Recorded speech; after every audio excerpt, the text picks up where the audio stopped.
Mesdames, Messieurs, bienvenue dans votre tribune populaire, dans ce plateau spécial consacré aujourd'hui à l'inspection générale des finances. La République démocratique du Congo perd des milliers de dollars américains chaque année suite à la malversation financière, au détournement des deniers publics, bref, suite à la mauvaise gouvernance de la res publica.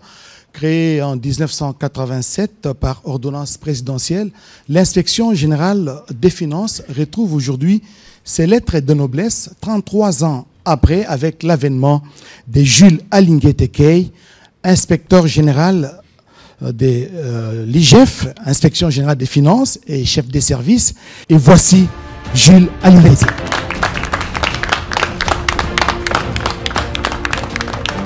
De lever un pan de voile sur l'émission, le fonctionnement et même la tâche qui n'est pas si facile de l'inspection générale des finances, une structure placée sous la haute autorité du chef de l'État. Merci. Et pour vous présenter ce magazine spécial, je ne serai pas seul, je me suis fait accompagner d'une consoeur, Mami Ilela Iafa, qui va poser des questions à Lingala parce que cette émission est bilingue. Okay. Et en dehors de questions que Jules Alingué Tekei va recevoir des journalistes qui sont sur ce plateau, le public va intervenir, va poser des questions, lui aussi à sa manière, l'inspecteur général chef du service de l'IGF. Bienvenue sur ce plateau. Succinctement, est-ce que les missions de l'IGF aujourd'hui sont-elles exécutées comme il se doit et quelles sont-elles? Je voudrais tout d'abord pas définir ces missions, comme ça on sait savoir si ça s'exécute comme LCDV. Donc l'inspection générale des finances est un service public créé le 15 septembre 1987. Elle est composée de fonctionnaires de l'État et elle a une autonomie administrative et financière. Elle a pour mission principale de veiller à la bonne application des lois et règlements en matière de finances publiques par le pouvoir central, les provinces, les entreprises de l'État, les entités territoriales décentralisées, principalement. Et depuis son existence, l'inspection générale des finances a toujours fait un travail important. Mais ce qui fait parler de l'inspection générale des finances aujourd'hui, c'est au fait le changement de méthode de travail. Je voudrais commencer par préciser, depuis son avènement au pouvoir, son Excellence Monsieur le Président de la République, chef de l'État, a fait de la lutte contre la corruption, le détournement des deniers publics, les antivaleurs dans les finances publiques comme une préoccupation. Et il a ainsi décidé de redynamiser la fonction contrôle dans l'appareil de l'État. Il a jeté son dévolu à l'inspection générale des finances premièrement en 2020 en décidant de réhabiliter ses services et en donnant beaucoup plus de marge de manœuvre à l'inspection générale des finances. Cette volonté de lutter contre la corruption, les antivaleurs dans les finances publiques s'est poursuivie avec la réhabilitation de la Cour des comptes, la réhabilitation des CNRF et la création de l'APLC, qui aujourd'hui constituent les 4 structures qui luttent contre les antivaleurs dans les finances publiques congolaises. Donc, s'agissant donc de l'inspection générale des finances, elle a pour mission de veiller à la bonne application des lois et règlements en matière de finances publiques par le pouvoir central, les provinces, les entreprises de l'État, les entités décentralisées. Et l'inspection générale des finances peut être comprise en gros comme un service supérieur de contrôle placé auprès de l'exécutif. C'est en fait l'auditeur supérieur de l'exécutif. Nous sommes l'auditeur interne de l'exécutif. L'inspection générale des finances a comme compétence, premièrement, de mener des enquêtes, des contrôles, des vérifications, des contre-vérifications et la surveillance de toutes les opérations financières en recettes comme en dépenses du pouvoir central, des provinces, des entreprises publiques, des entités territoriales décentralisées. Ça, c'est la première mission.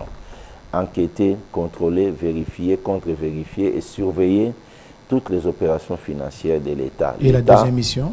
L'État compris dans son sens le plus large. La deuxième mission de l'inspection générale des finances, c'est encadrer les services publics. Encadrer les services publics dans leur fonctionnement en matière financière et administrative. Troisième mission de l'inspection, troisième compétence, pardon, de l'inspection générale des finances, c'est de procéder à la contre-vérification auprès des bénéficiaires des paiements de l'État, contre-vérification sur la réalité des services faits en ce qui concerne les paiements obtenus auprès du Trésor public. Donc nous vérifions auprès des bénéficiaires de l'État, auprès des bénéficiaires des moyens de l'État, la réalité des services faits, et nous regardons aussi l'effet de surfacturation dans les marchés publics dans ce cadre-là. Enfin, la dernière compétence de l'inspection générale des finances, c'est sur la contre-vérification auprès de tous les assujettis des droits de l'État, tous ceux qui payent les impôts et taxes de l'État, personnes publiques ou personnes privées. Nous vérifions la réalité des paiements, l'exactitude des paiements faits au profit de l'État. Bien sûr, cette compétence est tout d'abord liée à l'exécution de la même compétence par les régies financières au premier degré. Quand les gens payent les impôts et taxes auprès de l'État, il revient tout d'abord aux régies financières de vérifier l'exactitude de ces paiements, et l'inspection générale des finances vient en second degré lorsqu'on a des soupçons ou des éléments de collusion entre l'administration fiscale et les gens qui payent les impôts de l'État. Voilà un peu globalement le travail de l'inspection générale des finances. Et l'inspection générale des finances déroule ses missions ou ses contrôles de trois manières. Elle peut faire des contrôles a posteriori, elle peut faire des contrôles concomitants ou des contrôles a priori. Les contrôles a posteriori... Rapidement, parce qu'on s'est prévu, on va en parler de tout ça. Oui. Monsieur l'inspecteur général de l'IGF, chef de service, vous avoir, je sais que ce n'est pas facile. Aujourd'hui, vous êtes avec nous sur ce plateau. Avant peut-être de donner la parole à Mamie, il est là. Je voudrais savoir les rapports qui existent entre l'IGF, la CNRF, la Cour des comptes et d'autres services qui pratiquement font le même travail que vous. Nous ne faisons pas le même travail. C'est un domaine spécifique, spécialisé. Donc ça me demande de donner des précisions pour que les gens comprennent. Pour que vous puissiez mieux comprendre la différence qui existe entre l'IGF, la Cour des comptes, CNRF et même l'APLC, il faut tout d'abord comprendre le mode de contrôle des finances publiques en République démocratique du Congo. La loi relative aux finances publiques, qui est le cadre général qui régit les finances publiques congolaises, prévoit trois façons de contrôler ou trois niveaux de contrôle des finances publiques. Le premier niveau de contrôle des finances publiques, c'est le Parlement. Le Parlement est l'organe suprême de contrôle des finances publiques. Et ces contrôles s'exercent par les commissions ECOFIN, soit de l'Assemblée, soit du Sénat. Et le contrôle du Parlement, c'est un contrôle politique. Et ce contrôle est a posteriori, c'est-à-dire porte sur l'exécution du budget de l'État. C'est un contrôle qui tient tout autre en état. C'est-à-dire quand le Parlement déroule son contrôle, toutes les autres formes de contrôle doivent être suspendues pour laisser au Parlement de dérouler son contrôle. Donc c'est le premier contrôle. C'est un contrôle a posteriori. A posteriori signifie que ce contrôle intervient après que les comptes publics soient rendus et mis à la disposition du Parlement pour que le Parlement vérifie, par exemple, l'exécution du budget de l'État. Deuxième niveau de contrôle, c'est ce que la loi appelle le contrôle juridictionnel. C'est un contrôle des finances publiques exercé par une juridiction. Et ce contrôle est de la compétence de la Cour des comptes. La Cour des comptes est une juridiction financière qui contrôle les comptes de l'État, les comptes des entreprises, les comptes des provinces. le contrôle de la Cour des comptes est également un contrôle a posteriori. Donc ça suppose que l'État, les provinces, les entreprises aient fait un rapport de gestion ou établit les états financiers qui sont mis à la disposition de la Cour des comptes qui examine ces comptes, ces rapports pour déceler les faits de mégestion ou les fautes de gestion afin de déclencher des procédures de répression. Alors la Cour des comptes est une juridiction financière. Au sein de la Cour des comptes, il y a un parquet général et il y a la Cour proprement dite. Quand la Cour des comptes déroule ses missions, les faits qui sont constatés dans ces missions peuvent être mis à la disposition du parquet près la Cour des comptes qui va déférer les auteurs des infractions financières constatées devant la Cour et qui peut prononcer des arrêts. La Cour des comptes, les arrêts de la Cour des comptes ou les sanctions de la Cour des comptes sont essentiellement des sanctions financières. Parce qu'il ne faut pas oublier que les sanctions pénales ne sont de la compétence que des cours et tribunaux ordinaires. Donc la Cour des comptes ne prononce que des sanctions financières à l'endroit des gestionnaires. Et il y a lieu également de préciser que ne peuvent se présenter devant la Cour des comptes pour répondre de leur gestion que les comptables publics ainsi que les mandataires publics. Aussi peuvent également être déférés devant la Cour des comptes toute personne qui se fait substituer au comptable public ou au mandataire public. Donc ils sont assimilés, ils peuvent répondre devant la Cour des comptes. Voilà, ça c'est la Cour des comptes comme une juridiction. Et le contrôle de la Cour des comptes tient tout autre contrôle en État, à l'exception du contrôle du Parlement qui est au-dessus de la Cour des comptes. Je comprends bien, ce sont des missions complémentaires entre les différents services de l'État. Non, je suis en train de vous faire comprendre comment le contrôle s'organise. Donc, il y a le Parlement qui fait un contrôle politique, il y a la Cour des comptes qui fait un contrôle juridictionnel, et enfin, le troisième niveau de contrôle, c'est ce qu'on appelle le contrôle administratif. Le contrôle administratif, c'est le contrôle de l'administration sur ses propres services. Et sur le plan du contrôle administratif, l'inspection générale des finances est l'organe de contrôle supérieur sur le plan administratif.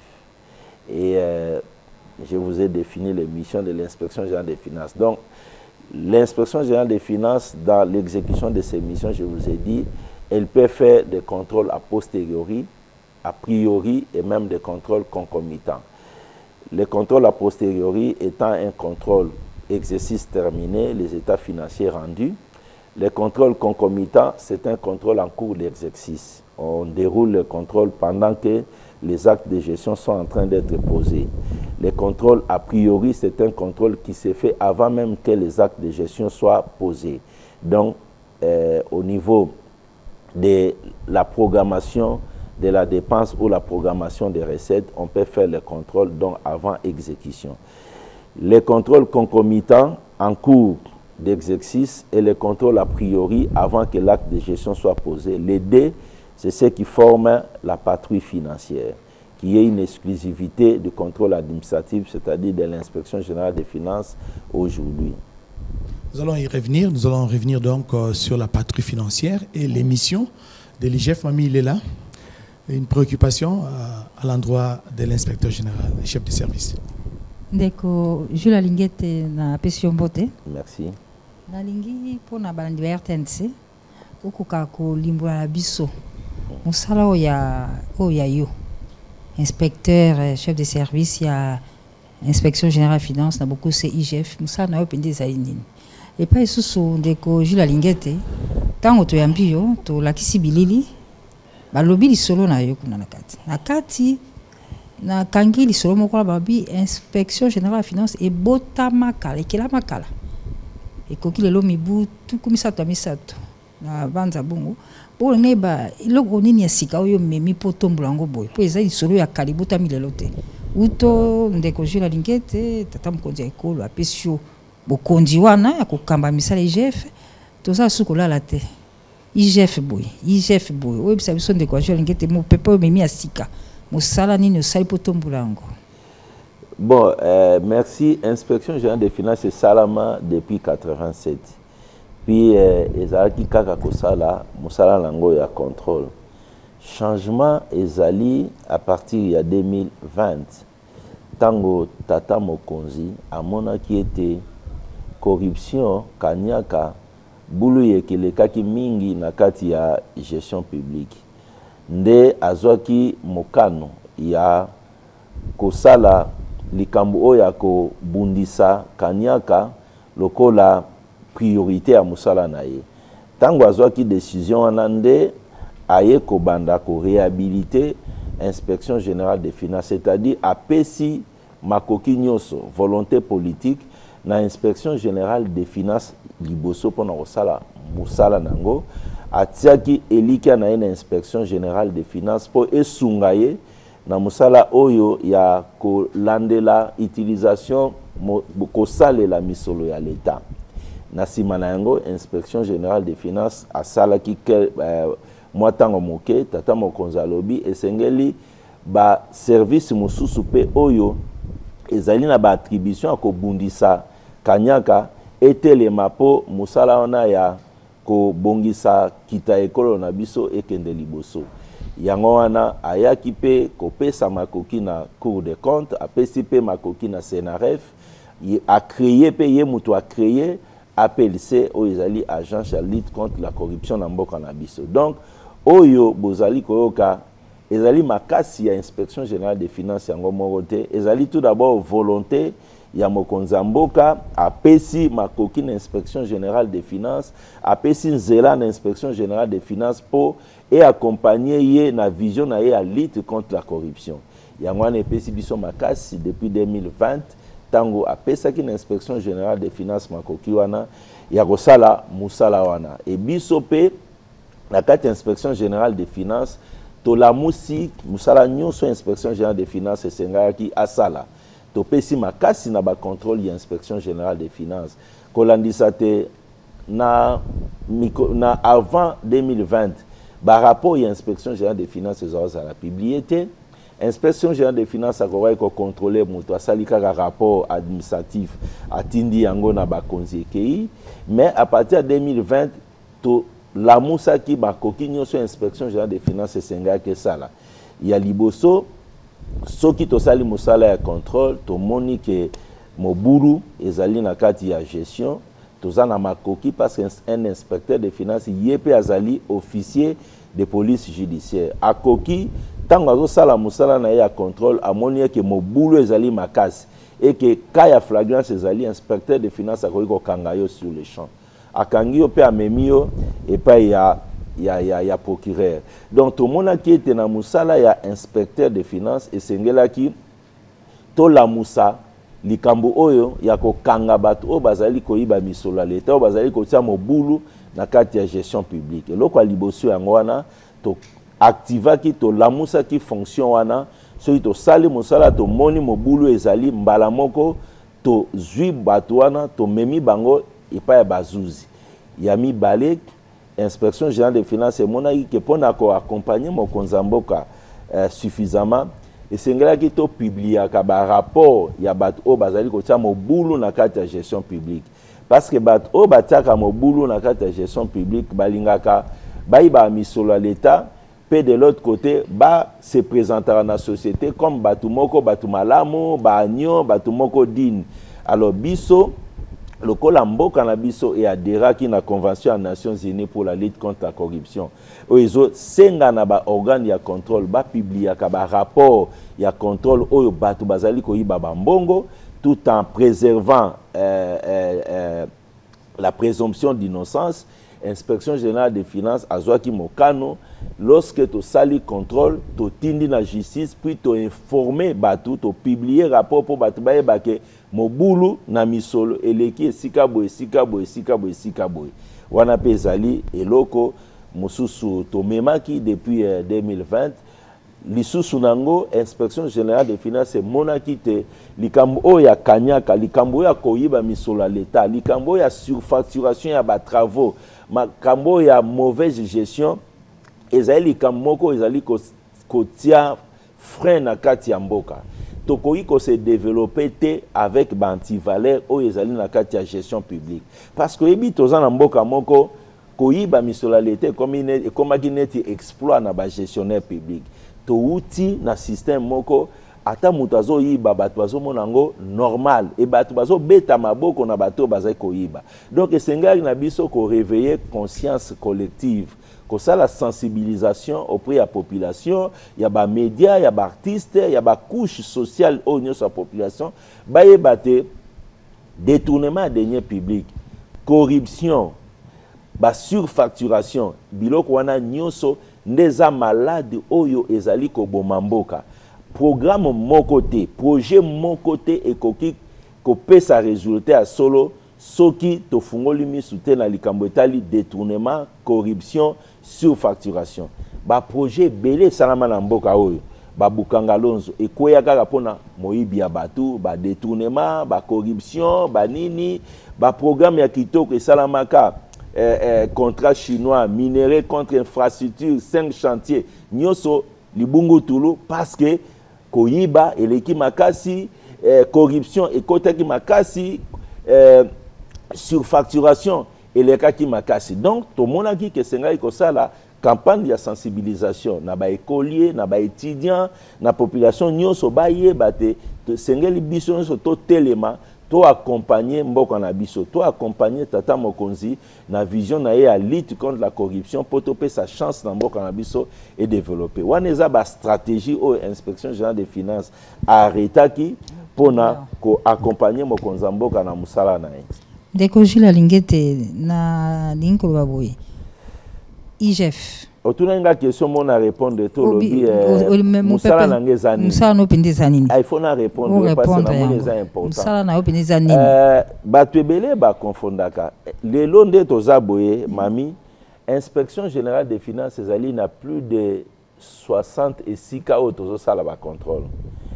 Tozali na Katanga, Mobimba, Lualaba, au Katanga, tozali na province ya Congo central, tozali na ville ya Kinshasa, tozali na Otuele, tozo sala ba contrôle, tozali na bakati ya ba entreprise ya l'État, près de 40 entreprises à l'État, tozali na douane, tozali na DGI, tozali na banque centrale, tozali na chaîne ya dépenses, tozali bisika ebele.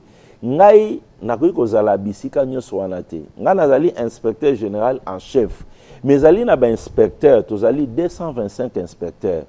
100 bazali na intérieur, 125 tozali wana Kinshasa.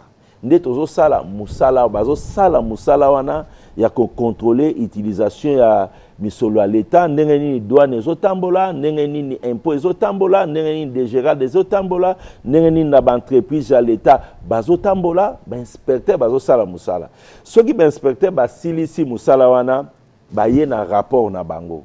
Rapport na bango eza rapport ya inspection générale des finances. Musala na ngai bandaka wana, soki rapport eye balobi kene sika boy, mabe emonani boye ba pesi rapport. Nga nazali kaka nzela oyo ezwaka rapport wana ya kokomisa ngo na justice, ya kokomisa ngo na tata mokonza mboka po ayeba esika boye bulu yeke salami boye puis na komisi yango na justice. Ngai nasala contrôle te, nga nazaka kaka nzela oyo musala ya ba inspecteur elekelaka po ekende na justice, po ekende ba autorité ba yeba yango. Et rôle nanga ezali ya ko encadrer ba inspecteur au bazan na terrain pour basala musala na bango ndenge esenge ndenge elongo bani. Oui, Gilles Lingete, merci pour cet éclairage sur les missions, les travaux et même les fonctionnements de l'inspection générale des finances. Mais nous avons cherché à savoir, à connaître la perception qu'a la population congolaise sur le travail qu'effectue l'IGF. Je vous convie à suivre ces micro-baladeurs.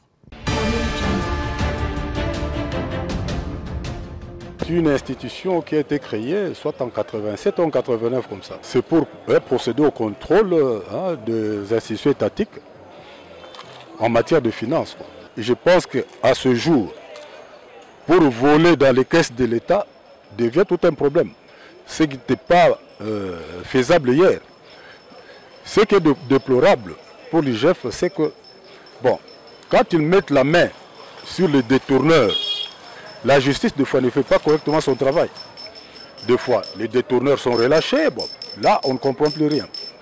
Donc, c'est à la justice d'améliorer son travail. Mais l'IGF travaille correctement. Pas que sous le haut patronage du chef de l'État, La mission de contrôle et d'encadrement de l'IGF a fait ses preuves dans les entreprises du portefeuille de l'État, puisqu'il y a plusieurs mois, plusieurs années, j'allais dire, que la plupart d'entreprises ont atteint un niveau de trésorerie décisionnelle qui n'était pas le cas avant.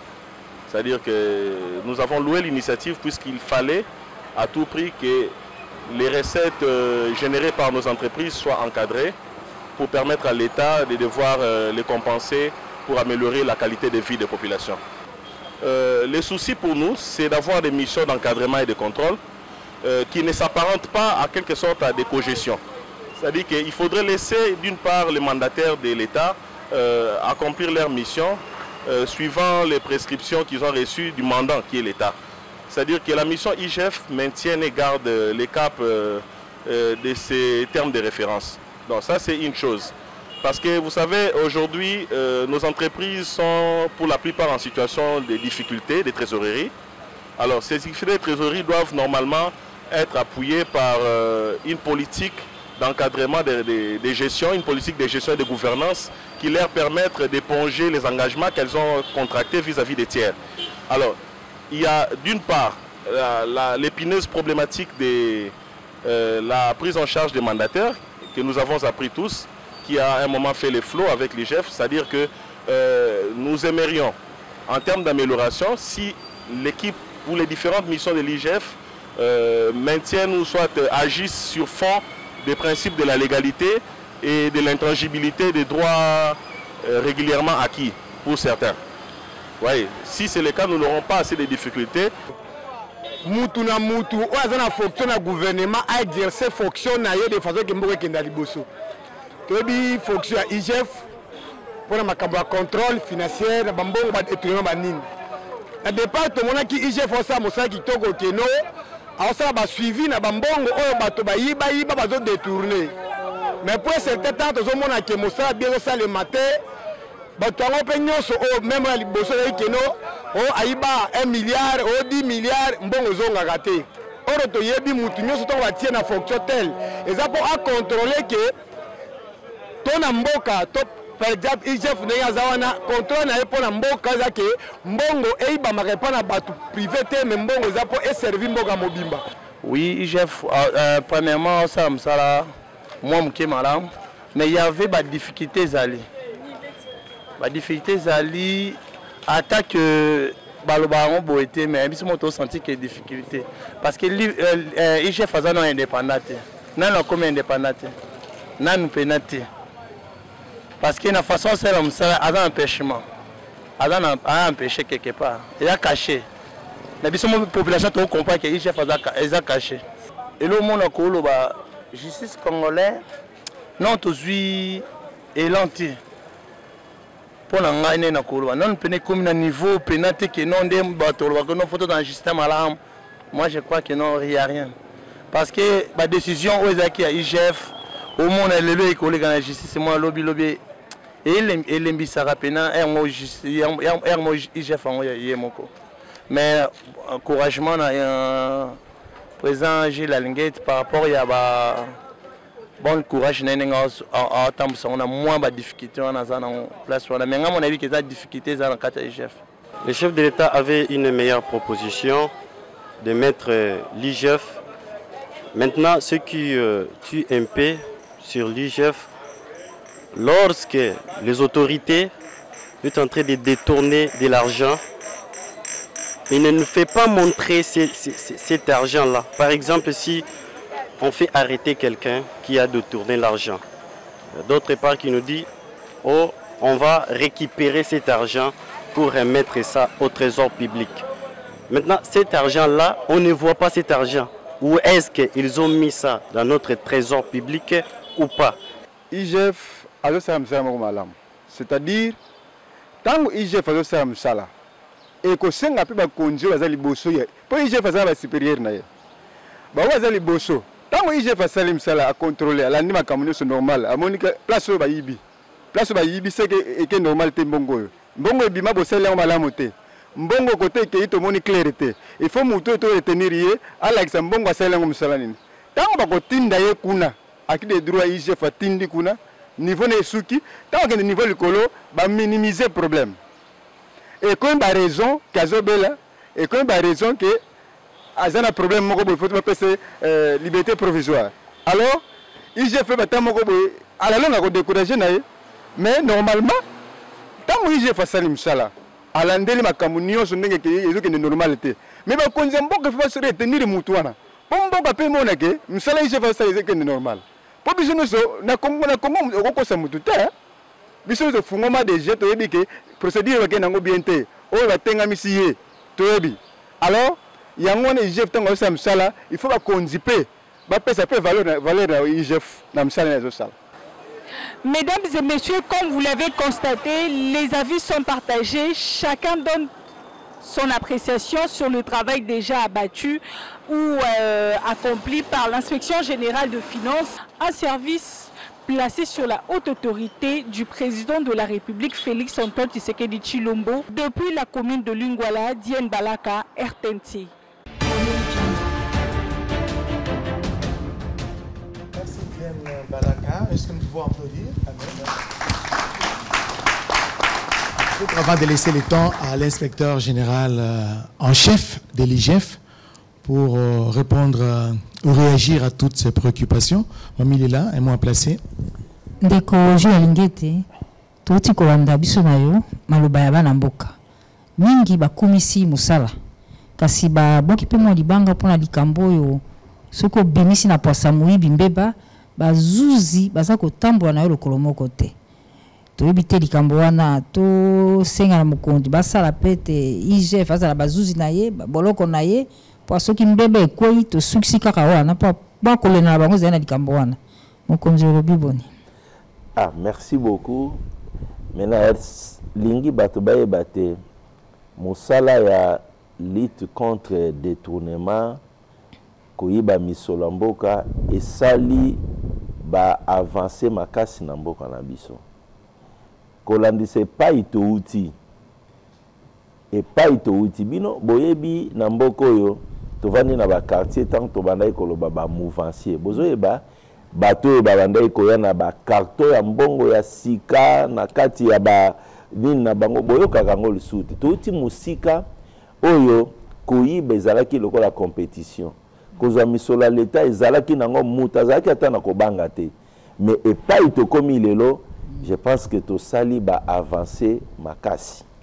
Wana eloko alibaso batifo bayeba que tout sali vraiment ba pas makasi. Pe na français ba benga kango lutte contre le détournement. Lutte ezali un processus.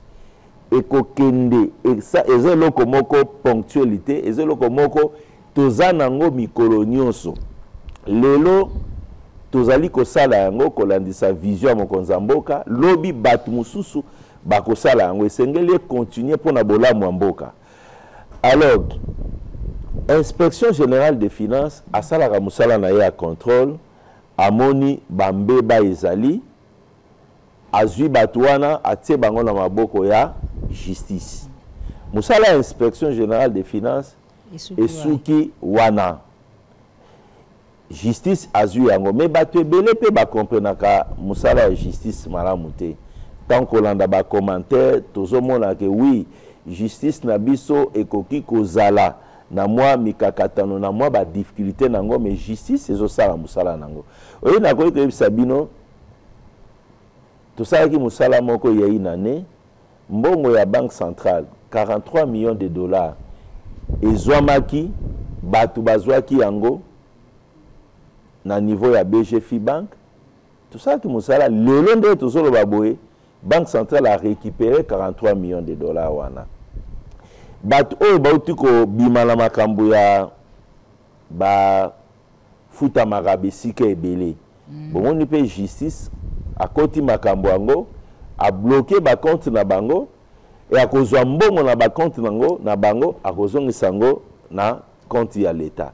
Donc soki to tindi batu na justice et bandaka epai ya ba magistrat et bandaka na parquet azui dossier atali na kati a lobby oui makambo inspection générale des finances a lobby ezali ya solo akoki ko kanga mutu comme pas akoki ko tika mutu wana en liberté azui likambo wana amemi yango liboso ya ba juge bato bayeba ko distinguer parquet na tribunalité eza biloko mibale ekeseni parquet topesaka ye mosala azui ye azali chargé ya koluka ba infraction pe ya komema yango liboso ya ba juge parquet ntango akozwa yango atali alobi no likambo oyo ezali ya solo abengisi bato wana akoki kokanga bango amemi bango liboso ya ba juge comme pas akoki koloba pe bokwei na mbeba mais nakomema bino tout en étant libre nazomema bino liboso ya ba juge soki parquet akangi mutu te omona bato balobi non parquet azosala eloko moko te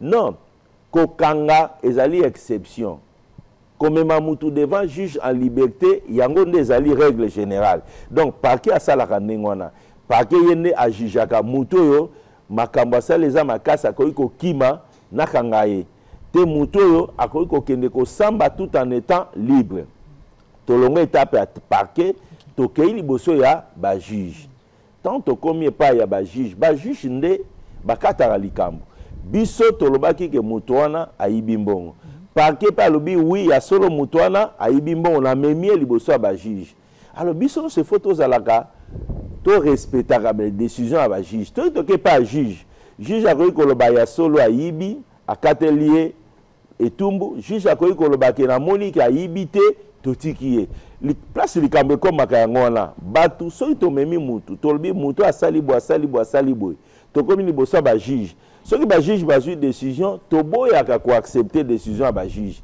il faut tozalaka mpe na habitude ya koaccepter décision oyo ba juge bazali kozwa na badossier toza kopesa bango toyebi ke bakokoso ezali tata mokonzi mpe alobi yango mbala ebele azosenga justice na biso et s'améliorer mais déjà mosala oyo tozosala biso tozosala na justice tomoni tosali pas moko munene par rapport au ya passé tosali vraiment pas munene bato ebele tozomema bango justice pas kangaka bango na niveau ya parquet bake na prison bavandi na prison puis likambo ebandi kolandama ti tango bako prononcer jugement tozali na bandeko awa kati RTNC baza pe na posa ko sola na yo kotuna na pe mituna bobe na yo itali mosala na yo inspecteur ya inspection générale ya finance ndenge limboli tokopesa mabalambo penza na Esther Bipendo Mutebwa mwana leo ateli maboso ya micro eske ezwa kuna okende otuna motuna na yo na tango mama Bipendo za otuna motuna na yo tosengi pe na ndeko Lomba amilingela Paulette po te pe lokola kotuna motuna na lokota ya Lingala. Et après la série en lingala, ça sera le tour de la série en français, la série des questions qui seront posées en français. Papa, bambongo nyoso wazako détourner. Oyo kanka nyoso tu. Otila ngwe pa wapi. Utuni zakapo ya mukuse kaka. Ekende ke wapi. Okangaka. Tomona kangote. Kase kende ke pai wapi. Soki okoyoko yebisa biso mwana mboka Gilles Alingeti rapport nini oyo inspection générale des finances azanango na justice na biso actuellement soki na koko zongela lisusu naza convaincu makasi penza te na réponse au pesaki mosala o bozo salezo monana bosai mosala na bino bozo dénoncer bato bazo détourner mbongo ya l'état et puis après bato ngo pe tozo mona bazo kangama. Quelque temps après, ba libérer bango, tout le monde bango bazo vaquer librement na ba occupation na bango. Quelque part, ils ont découragé ote. Ozo mo ate ozo lona na zelo. To ozo sa musala mpunda. Yango ezaki motuna nanga. Merci beaucoup. Ndeko Jules Alingeti aloba mboka yo. Merci beaucoup. Na so profiter na expliquer bino eloko moko eza très important. À cause de ba problème nyoso bozoloba. Moto ayibaki mbongo boye bakangi ye mbongo ezongi te wana nyonso ezali ba conséquence ya ba contrôle to bengi ba contrôle a posteriori contrôle batika mutu a gérer mbongo à l'état ayibi asombi bandako asali boye une année après boye ko contrôler mutu wana saiba mbongo azana misolebele na maboko azana capacité à makasi ya ko influencer makambo ebele bokomi ko bundana na ye asa yiba mbongo wana nde babengaka ba contrôle a posteriori tika mutu asala musala a gérer mbongo à l'état oye ko contrôler après yango wana pe eza na likambo oyo sengaki epesaki biso to tika makambo ba contrôle a posteriori wana toya ko vandela bato to sala ton pied mon pied yango inspection générale des finances etiaki patrouille financière ezali contrôle oyo ezali kopesa mutu nzela te ayiba c'est-à-dire makambo yo sali lelo to contrôler yango kaka lelo makambo yo lingo sala to contrôler yango avant yo sala yango la patrouille financière avec patrouille financière bokoyoka de moins en moins que mutu ayibaki mbongo po tozotia bango bakal po bayiba mbongo te tozotia bango bakroc en jambe po bango bayiba mbongo te c'est ça patrouille financière toza ko empêcher makamba ba détournement makamba ba corruption babengaka yango contrôle préventif et éducatif donc to vandeli ba gestionnaire tozo landela bango mikolo nyonso makamba zo sala do soki osali bulu yeke kaka lelo to kwei nango to récupérer o lingo sala bulu yeke to empêcher yo osala bulu yeke yango wana nde patrouille financière avec patrouille financière makamba koloba o mutu ayibi bomemie na justice azongisa ezalaka te to empêchaka bango nde bayiba yango wana epesaka bango kanda makasi patrouille financière bango balingaka contrôle a posteriori tika ye moko asala a gérer mbongo bino boya une année après ya satia misolo na ndaku na ye misolo na mabenga na ye akomi makasi boye ko sala ba rapport bo bundana na ye komema ye na ba justice c'est ça patrouille financière contrôle ya kitoko oza ko empêcher batu bayiba mbongo oza ko empêcher batu basala fraude soki toza na douane na patrouille financière to ko empêcher batu basala fraude soki toza na DGI na patrouille financière to ko empêcher batu basala fraude soki toza na ba entreprise na patrouille financière to ko empêcher ba gestionnaire batia maboko na bango na caisse ya ba entreprise soki toza na ba province patrouille musala nango ko empêcher bango batia maboko na bango na caisse ya ba province donc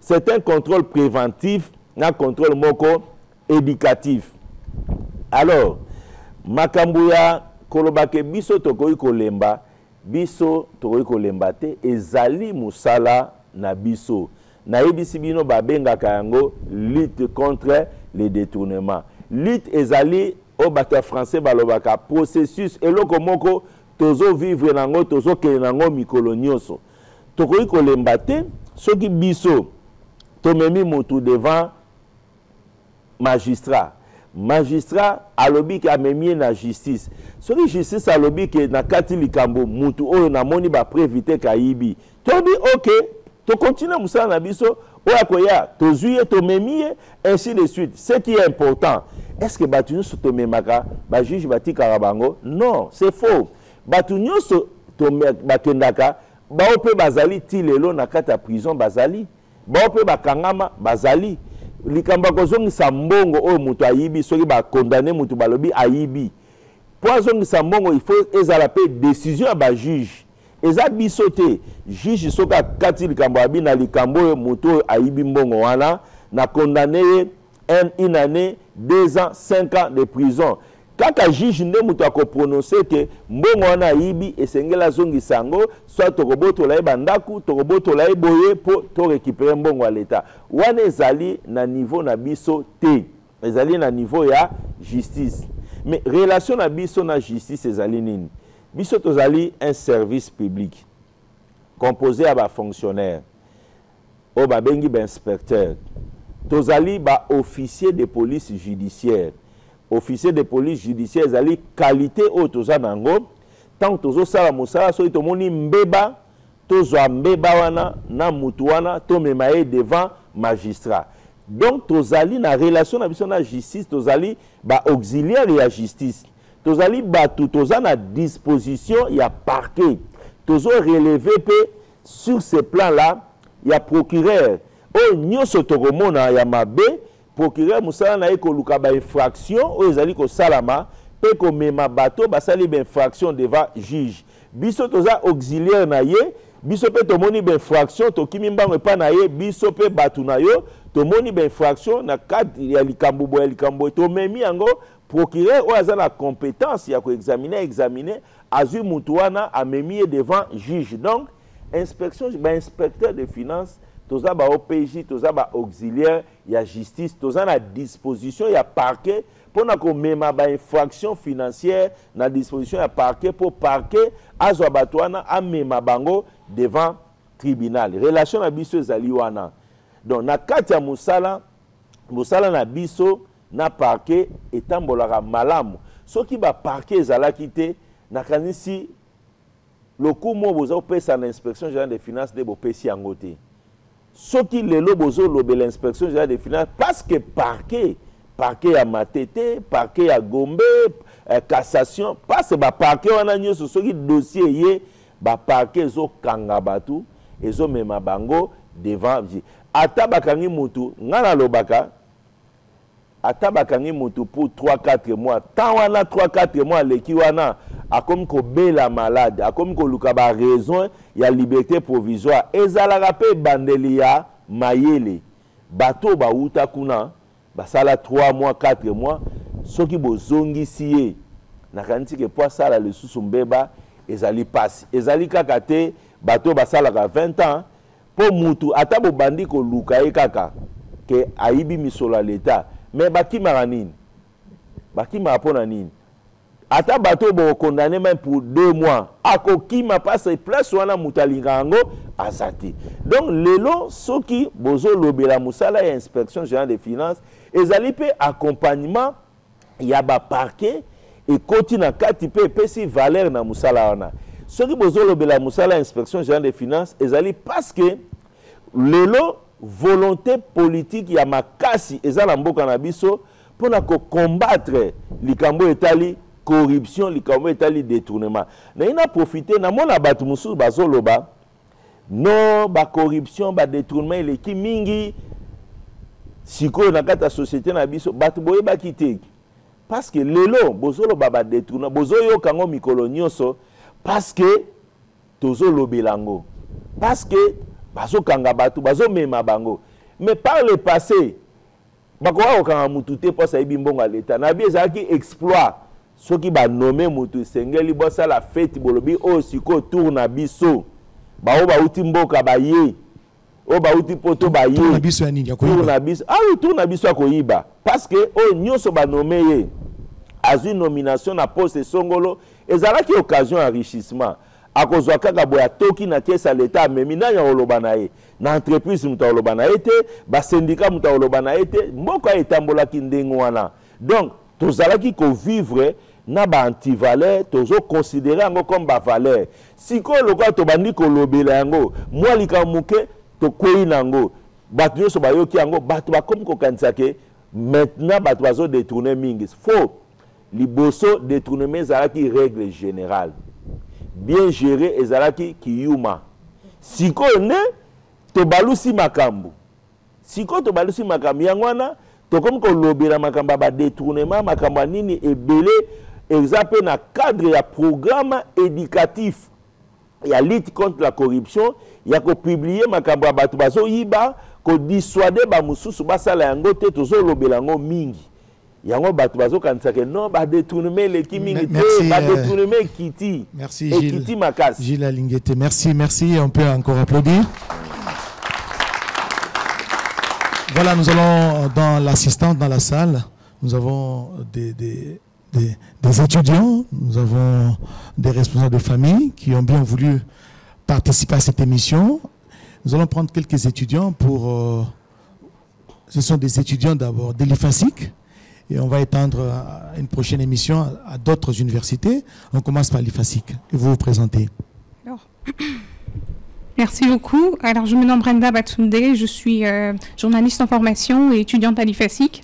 J'aurais une question pour M. Alingete. Alors, j'aimerais savoir, vous, en tant que chef et inspecteur général, qu'est-ce qui vous garantit que vos agents sur terrain pour les contrôles et patrouilles et consorts ne sont pas susceptibles d'être corrompus? Voilà, merci beaucoup.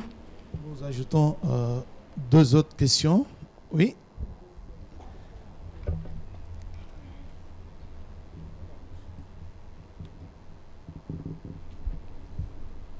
Merci. Je suis Joséphine Maouété, présidente des étudiants à l'Institut facultaire des sciences, l'information et la communication, IFASIC. Ma question est celle-ci.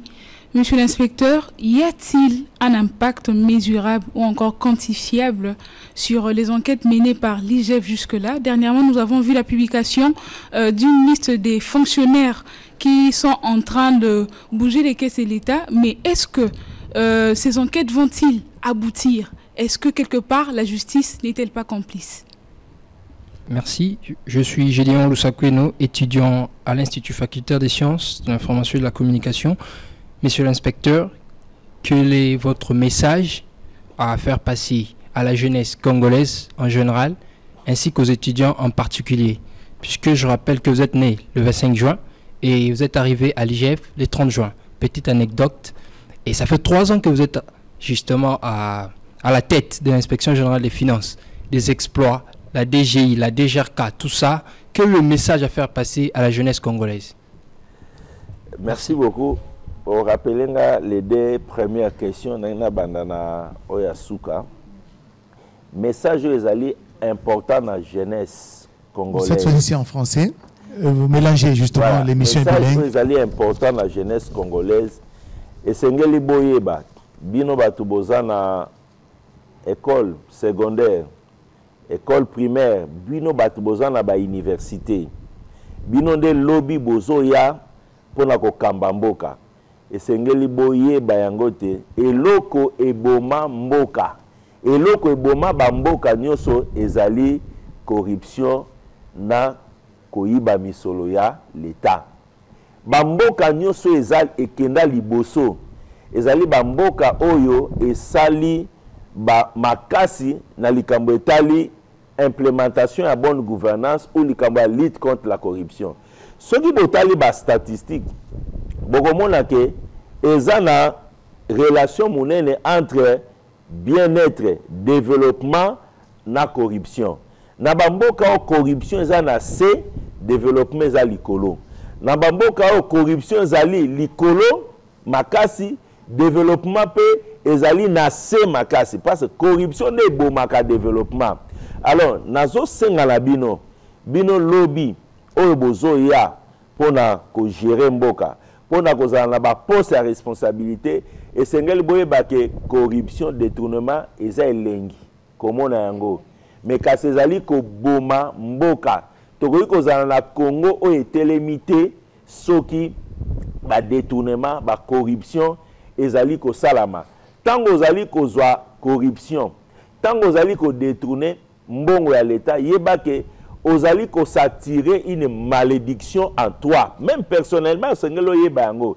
Ezali mbongo ya batu nyonso. Oyo sengeli to sala nango ba école, to sala nango ba hôpitaux, to sala nango ba nzela, to sala nango ba aéroport, to sala nango biloko oyo ezali ya batu nyonso. Yo zwi yango pona yo moko parce que ba pesi yo poste moko a responsabilité.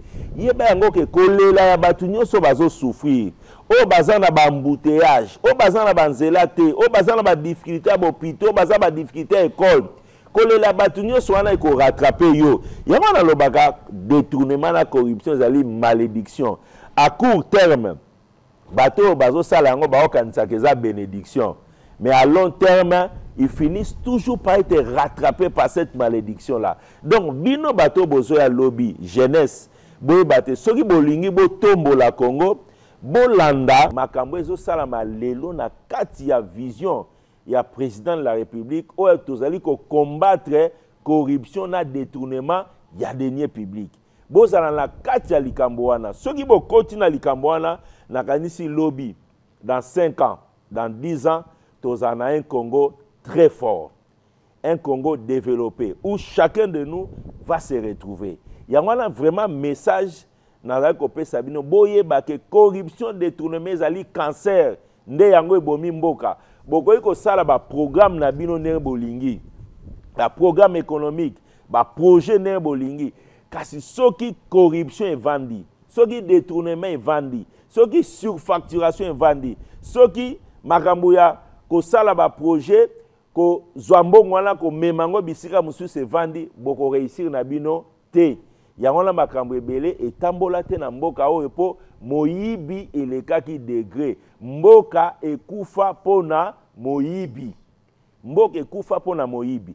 Alors soki totiki makambo ya koyiba soki totelemeli bamiyibi bazongi sima nde mboka ekokende liboso. Donc esengeli na bino bo comprendre yango ke mboka oyo ezotelema kaka na kotia lutte contre la corruption, le détournement, la priorité na biso.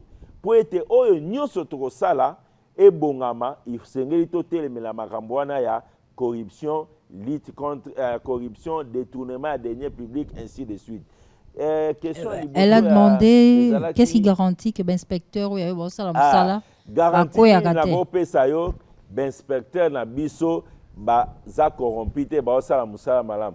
Omoninga na botami lelo te na makambo wana contrôle. Na inspection générale des finances ba sali yango na 87. Ngai na koti inspection générale des finances na 88. Na bandi inspection générale des finances loko la stagiaire na mati bagrade nyonso tina kokoma na suka na sali lelo 34 ans na kata musala. Donc naza mutu poko sangai na likamwane ezali pasi eza musala na ngai. Donc soki inspecteur ake gauche droite naza na makoki naza na ba réflexe naza na ba tactique ya koyeba te awa mutu yazo beta munoko. Et puis eloko eza important avant to se lancer na terrain tango mokonza mboka alobaki na lingi vraiment bo s'engager na vision na ngai ya lutte contre la corruption. Biso pe na inspection générale des finances to saki na musala na kati musala ezalaki ko sensibiliser ba inspecteur ndenge tozo sala na bino ko sensibiliser ba inspecteur sur la lutte contre la corruption ko lakisa bango ete mokonza mboka atie elikia na ye likolo na bino pona ko bundisa ba détournement esengeli bo décevoir yete. Mokonza mboka alobi bo sala musala wana na conscience nyonso na patriotisme nyonso tosaki musala wana na kati ya ko sensibiliser ba inspecteur peto bundaki lisusu po ete ba condition de travail ya ba inspecteur ezala malamu ba condition de travail na bango ba bureau na bango mbongo bazo futa bango ezala quand même mbongo ezo permettre bango soki azongi na ndaku azwa te eloko akolia azwa te esika kolala azala na possibilité ya kosala o ezali minimum mutakoki kosala. Donc sur ce plan là mokonza mboka gouvernement ya RDC estiaki pe maboko pona ko permettre ba inspecteur des finances ba futama na ndenge ya malamu et to bakisi nango sensibilisation conscientisation oyo to sali to tie bango bayebi te mokonza mboka azo sala confiance epai na bango bakoki ko décevoir mboka te tomoni ba inspecteur ba telemi ba inspecteur kaka ba inspecteur oyo bazalaki kala oyo bazalaki passive vis-à-vis ou bien complice ya ba makamba ba détourner bango kaka nde bazo sala makambo lelo bozoyoka ba telemi balobi te eloko na eloko ezalaka na tango nango. Biso tomoni ke esengeli to landa maloba mokonza mboka esengeli to sale lekolo na biso to telemela likambo oyo ya koyiba misola l'État to banda kokanga batu wana inspecteur ba telemi ce sont les mêmes inspecteurs. Donc lelo toza convaincu na musala to sali na kati que corruption ezali te na inspection générale des finances pe soki toyoki ngana za soki na atana ndoto soki na loti yo na kati ya corruption okomi suspect po na ngai soki tozwi yo okomi ndoki na ndoto soki tozwi yo na kati ya likambo ya corruption sanction na inspection générale des finances ezali sanction toza complaisante parce que biso toza appelé à lutter contre les détournements ya ko lutter contre corruption soko kwei kati na corruption place na eza libanda ya inspection générale des finances obima libanda et place wana to hésitaka te place wana mokonza mboka fait vert bokangi mutu kat na corruption d'inspection générale des finances to boaki yo libanda et ben inspecteur nyoso bayebi yango esengeli na yo obatela ta ndambu ozali kozwa pona mama na bana ke okota na kati wana parce soki tozwi yo non pas seulement tokobwaka yo libanda mais tokomema yo mpe liboso ya bajuge lokola tomema bamiyibi mosusu tomemi yo mpe parce que yo d'ailleurs avec circonstances aggravantes parce que yo ndo bengami olité contre moyibi ya mbongo okei osangani na bamiyibi oliembo tozwi yo tomemi yo mpe devant bajuge bayebi yango. Et jusque là vous n'êtes pas encore tombé sur des cas comme ça à l'inspection générale des finances. Depuis que Nazawana, depuis 3 ans, il y a déjà 4 inspecteurs na pesa bango etumbu. Likolo kaka makambo na toyoki, to vérifier et puis etumbu. Etumbu na biso nous sommes sévères en cette matière. Voilà un peu na koloba ke lelo toza na confiance que musalo ezo salma puis ceux qui inspecteur bazara qui corrompu ndezo ka ablikamo inspection générale des finances te ceux qui bazara qui corrompu makambo apay ndo yoki yangote makambo sikomi ndo yoki yangote makambo ya ba carte de crédit ba carte visa ndo yoki yangote makambo nyoso yokaka parce que inspecteur bazo sala musala na bango malamu bao sala ngo baza ko se faire corrompre te bao sala musala wana avec efficacité. Ba grincement des dents aux oyoka na ba entreprise parce que l'inspecteur ba osala musala malam. Donc voilà un peu on a quoi répondre na éviter ce qui ndeko Jules Alingete to tika na mutuna ya maman présidente Joséphine ya IFASIC ya étudiant IFASIC il attaque makama ba fictif hein ya fonction publique ce qui complicité ezate na justice c'est bon.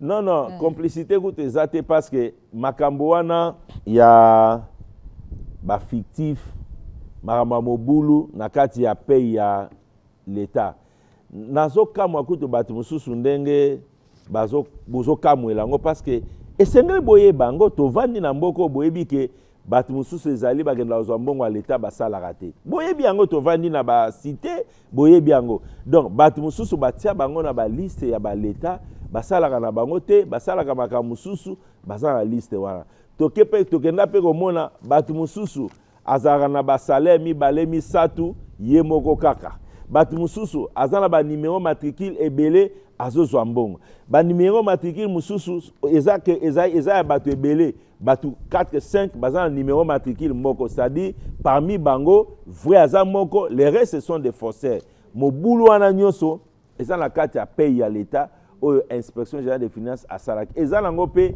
eloko akokamwa te parce que bato ba géraka pays à l'état ba yebi ke mobulu eza na kati ya likambo wana bazala ki pe na ba programme ya kotia ordre na kati ya likambo wana biso nde to sali yango to ye bato bakamwe makambo nyonso tolobi makambo tolobi eza vrai l'état congolais aza ko perdre misolo ebele chaque mois na kofuta bato oyo bazalaka te bato o basalaka te bato bazwaka mbongo bisika ebele bato alokuta kati ya fichier musala eza kosalama ya kobongisa yango justice eza complice ndenge nini parce que oyoki bato mususu bakangami oyo bazalaki kozwa mbongo bisika 3 4 5 baza kokangama c'est-à-dire justice asali musala na ye oyoki ke justice a bloqué ba compte ya bato o nyonso to communiquaki ye o bazwaka mbongo besika ebele ça signifie que justice azali ko accompagner musala wana pe musala wana ekosuka ndenge wana te suka nango ezali fichier wana ya ba fonctionnaire ya l'état o ezali na 1 426 fonctionnaires ya l'état fichier wana ifeza la nettoyer kolongola bato nyonso wana mobulu na kati poto tikala kaka na bato o bazali effectivement kosala musala ya l'état o bafutama na budget ya l'état pour permettre na gouvernement bato mususu bazali basalaka bafutama te bayaka musala baza ba fonctionnaire mais bafutama te parce que nan batie bango na kati ya fichier ya paye pour permettre na gouvernement na fonction publique azwa bato wana atia bango na place ya bamuyibi wana o bakolongola po bato wana babanda kofutama donc toza mona keza musala moko malamu justice pe accompagner yango gouvernement ya république pe asepeli nango pe aza ko accompagner yango po to koma nango tina suka. Voilà, nous revenons sur ces plateaux pour poursuivre avec d'autres séries de questions, parce que pour vous avoir, c'est pas facile, vous êtes trop pris. Aujourd'hui, nous avons l'occasion d'échanger avec vous sur ces plateaux. Moi, j'ai une petite question, peut-être avant de redonner la parole à l'assistance. Vous avez parlé d'un contrôle a priori. Je prends les cas justement de la fonction publique, où vous avez constaté un dysfonctionnement avec ces cas de numéro matricule, quelqu'un qui en dispose 5, 6, elle touche l'argent de même 10 personnes avec le même nom ou différents noms. Mais pourquoi n'est pas envisagé dans ces contrôles a priori un numéro vert par exemple, pour commencer à vous appeler, à appeler l'inspection générale des finances et dénoncer certains dysfonctionnements au sein des services publics? Bon, olobima bebele katiwana o to sali la fonction publique ezali to bengi yango eza audita ya fichier toujours fichier ya ba fonctionnaire to bandi ko landela yango ko tala si vous pouvez mélanger les français et les lingala, parce qu'un public, l'auditoire est hétéroclite. Ce qu'on a fait avec les fonctionnaires, c'est au fait l'examen du fichier de la paye. C'est-à-dire regarder les fichiers, qu'est-ce qu'il y a comme irrégularité, les doublons, les personnes qui ne sont pas connues de leur service d'attache, mais qui sont payées, des personnes qui sont payées plus d'une fois, ainsi de suite. Ça, c'est un travail que nous avions fait dans les fichiers. C'est au fait un travail d'audit, okay, d'examen d'un fichier. Ce n'est pas à proprement parler un contrôle a priori. Un contrôle a priori, c'est un contrôle qui est placé avant que l'acte de gestion soit posé. Par exemple, nous sommes au niveau de la chaîne de la dépense publique, au niveau du ministère du budget. Lorsque le dossier de la dépense arrive, avant que ça puisse partir au paiement, nous examinons la régularité de ces dossiers pour déceler tout ce qu'il y a comme irrégularité et empêcher que ces irrégularités-là puissent se poursuivre. Soit on renvoie le dossier, soit on trouve que le dossier il est bon et ça part au paiement. Ça, c'est un contrôle a priori. Et nous sommes au niveau des entreprises de l'État et nous travaillons au niveau de la programmation de la dépense avec les gestionnaires. C'est-à-dire que le gestionnaire est obligé de faire un plan prévisionnel des dépenses et nous travaillons sur ce plan-là pour voir qu'est-ce qu'il a programmé de faire comme dépenses. Et nous enlevons tout ce qu'il y a comme dépenses irrégulières, dépenses illégales et nous laissons les plans propres pour que les gestionnaires puissent poser des actes où on a déjà extirpé les antivaleurs. Ça, c'est le contrôle a priori. Et souvent, les gens ont tendance à confondre le contrôle a priori avec une cogestion. Tout simplement parce que dans notre pays, on n'a jamais activé le contrôle a priori. Justement, les mandataires se plaignent. Ils se plaignent que l'IGF commence à gérer au quotidien les entreprises publiques. Ça nous fait plaisir qu'ils se plaignent. Parce que le contrôle a priori a été activé en République démocratique du Congo à partir de 2021. Avant cela, que ce soit la Cour des comptes, que ce soit le Parlement, que ce soit l'IGF, nous étions tous dans le contrôle a posteriori. Yibanayo, on vient contrôler après, tu es devenu fort avec l'argent de l'État et tu fais tourner tout le monde en bourrique. C'est pour ça que nous sommes passés dans le contrôle a priori. Ce n'est pas une cogestion. Ailleurs, sous d'autres cieux, là où les pays ont fait des avancées, le contrôle a priori existe déjà. C'est-à-dire, le contrôle a priori, comme je vous ai dit, il est éducatif et il est aussi préventif. Et ça empêche les gens de commettre les faits. Le contrôle a priori signifie avant qu'on puisse poser l'acte de gestion. C'est pour cela que les gens ont tendance à confondre cela avec une cogestion. Ce n'est pas une cogestion, c'est un contrôle. La gestion, c'est autre chose, le contrôle, c'est autre chose. Mais c'est un contrôle qui gêne. Et pourquoi on est passé au contrôle a priori? On est passé au contrôle a priori parce que le degré des antivaleurs dans la gestion publique avait atteint des niveaux extrêmement élevés. Donc il fallait combiner ceux qui font le contrôle a posteriori et le contrôle a priori, prendre les gestionnaires en étau. Il est contrôlé en amont et il est contrôlé en aval. C'est pour cela qu'on a activé. Et ce contrôle a priori va rester. Ce serait le mode opératoire de l'inspection générale des finances jusqu'à ce que le pays va atteindre un degré d'implémentation de la bonne gouvernance élevé. On mettra ce contrôle-là a priori. Et ce n'est pas un contrôle qui se déroule comme le contrôle a posteriori qu'on peut faire pour 30 jours, pour 1 mois. Les contrôles a priori, quand on vous les place, il reste avec vous 1 année, 2 ans, 3 ans, 4 ans, 5 ans.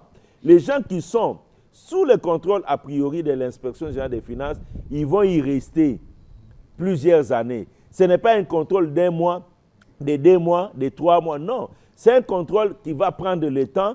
Il faut qu'on s'assure que les gens ont abandonné les antivaleurs, les gens ont intériorisé la bonne gouvernance pour qu'on lève un contrôle a priori. Donc vous serez dans les entreprises publiques le plus longtemps possible. Ça gêne qui? Aucun inspecteur n'est payé par ces entreprises. Ils sont payés par l'inspection générale des finances. On ne demande même pas de l'aide. Donc ça gêne qui? On sera là. Nous serons là pour autant que ce ne sont pas ces entreprises qui payent les inspecteurs. On ne demande pas aux entreprises de payer les inspecteurs. Nous venons pour préserver les finances de ces entreprises. Que ça ne gêne personne. On y restera 1 année, 2 ans, qu'ils se préparent. On a commencé en 2021, on est là et on va continuer. Nous n'avons pas la prétention de quitter maintenant.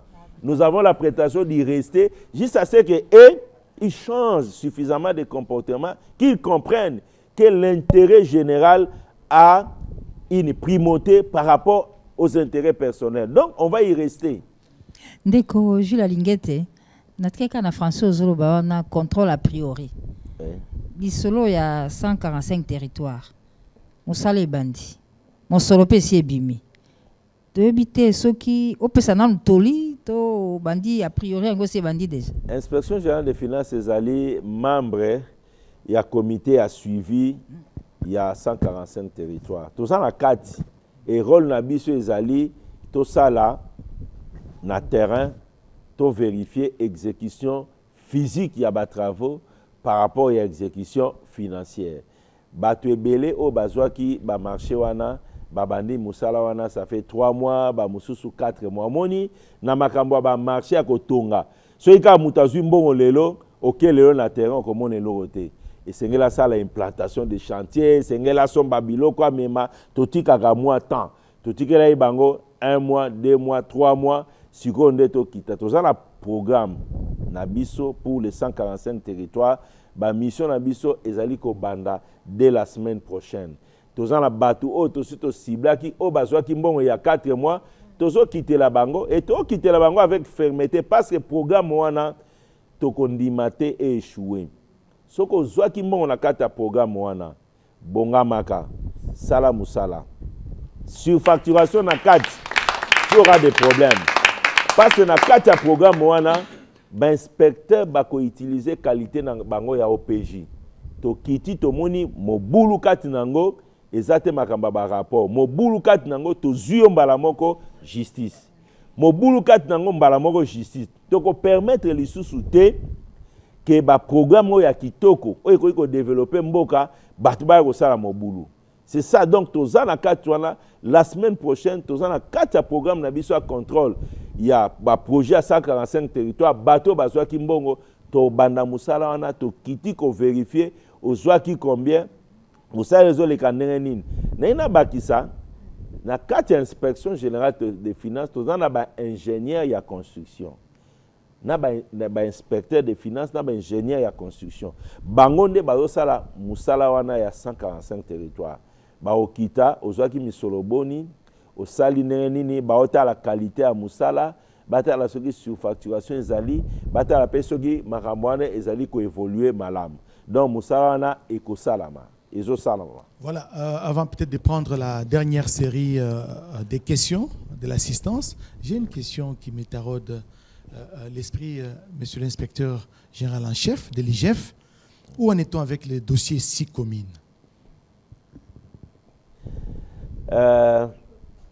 Dossier 6 communes, autorité malamu contrat chinois.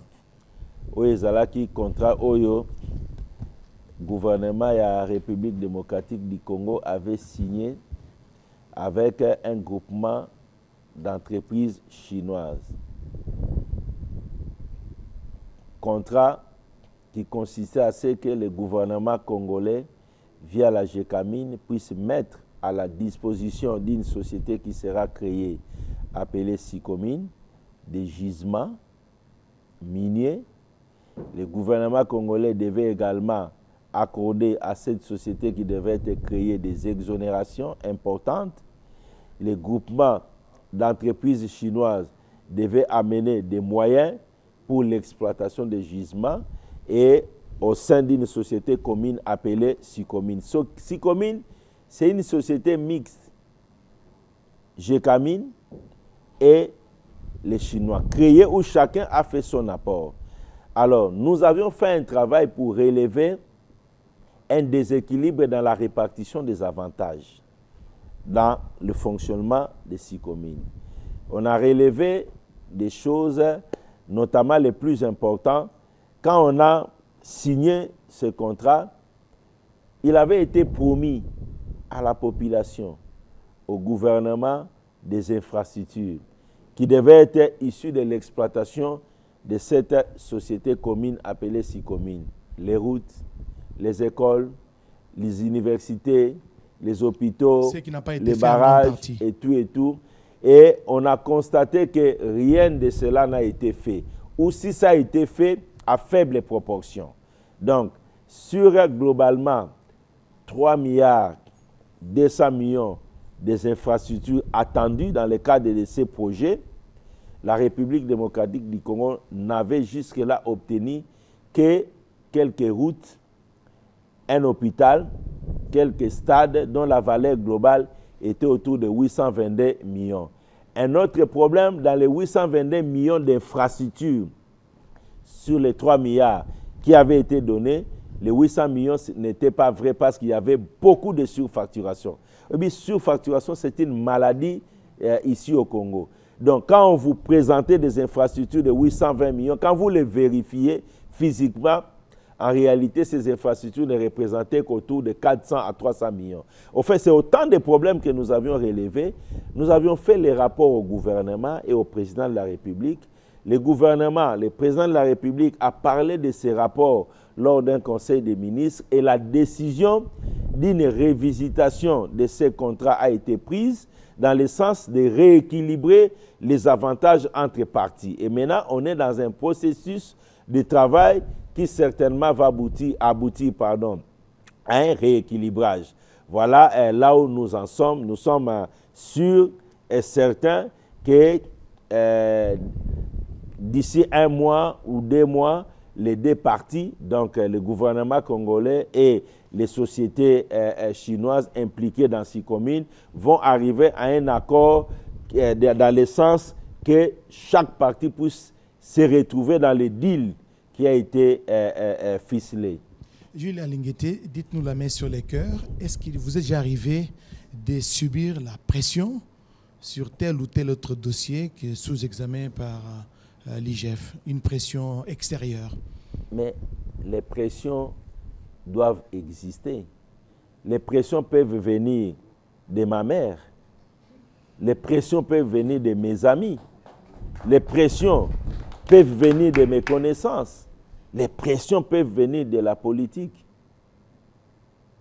Les pressions, si je vous dis qu'il n'y a pas de pression, c'est faux. Les pressions existent. Mais aujourd'hui, nous avons une garantie. Toutes ces pressions-là ne valent rien face à la détermination et à la volonté politique dans les pays de réprimer les antivaleurs. Les gens qui font pression, ils le font d'une manière camouflée, sous forme de demande. Parce qu'ils savent aujourd'hui que la volonté, la priorité aujourd'hui pour le pays, c'est de lutter contre les antivaleurs. Au moins, je peux vous rassurer, de la part de son Excellence, Monsieur le Président de la République, chef de l'État, nous n'avions reçu aucune pression d'abandonner des dossiers où nous poursuivons les gens pour des faits de corruption ou de détournement. Les corruptions peuvent venir des autres personnes. C'est cette garantie-là aujourd'hui que nous avons qui fait que ces personnes-là qui font pression, ok, ils n'ont pas la dernière décision. Ils peuvent faire pression et nous pouvons résister à cette pression. Et notre force de résister à cette pression, c'est la volonté politique ferme qui s'est manifestée dans le pays de réprimer les antivaleurs dans la gestion publique. Donc les pressions existent. Même mes frères viennent faire pression sur moi, les amis aussi. Mais bon, ça c'est le quotidien, on est habitué, mais ça n'a pas tellement d'importance dans ce que nous faisons comme travail.